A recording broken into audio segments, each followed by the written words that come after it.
Intéressant, c'est qu'on a un peu braqué les regards ces derniers jours sur ces nouveaux foyers à Pékin en l'occurrence. Et les autorités là-bas jugeant la situation extrêmement grave, sans contamination à peu près, est-ce que c'est un excès de langage, un excès de précaution aussi qui nous vient de Chine aujourd'hui ? Disons que c'est difficile à interpréter, en tout cas sur le plan médical. Je pense qu'il doit y avoir une dimension politique qui nous échappe, parce que si on voit les choses d'un point de vue médical et géographique, populationnel, 100 cas dans une population de 22 millions d'habitants, puisque c'est la population de Pékin, ça apparaît quand même vraiment ridicule. On n'en fait pas autant en France avec beaucoup plus de cas. Donc je pense qu'il doit y avoir des considérations politiques, et puis je pense aussi que les Chinois doivent être échaudés par ce qui est arrivé à Wuhan, et ils ne veulent prendre aucun retard dans les décisions de confinement, parce qu'en fait on sait que plus on confine tard, moins le confinement est efficace, et plus le confinement doit être, disons, drastique.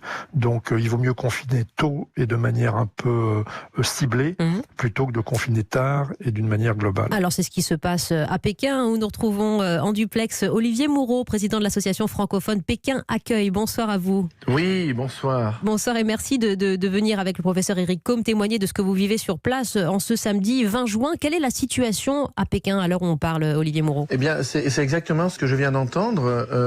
Nous subissons, si je puis dire, un retour en arrière de ce que l'on a vécu il y a 2 mois. Oui. Alors, non pas un confinement drastique et complet tel que l'on a vécu dans nos quartiers, mais en tout état de cause, oui, un confinement dans les 11 quartiers qui sont concernés par l'émergence de ce virus à nouveau.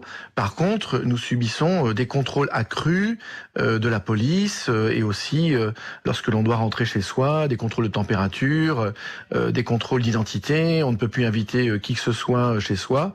Et c'est fou aujourd'hui, un nombre énorme de tests pour voir si les gens sont infectés ou pas. Comment réagit, Olivier Moureau, la population à ce reconfinement dont vous venez de nous dresser les contours ? Alors, il y a deux types de réactions. Il y a la réaction des expatriés, donc qui nous concerne aujourd'hui, et la réaction des Français, où on vit des éléments anxiogènes par rapport à ce qui se passe. Oui. Tout le monde est fatigué de ce qui se passe aujourd'hui. Tout le monde a peur, quelque part, de se retrouver 2 mois en arrière, comme je le disais auparavant.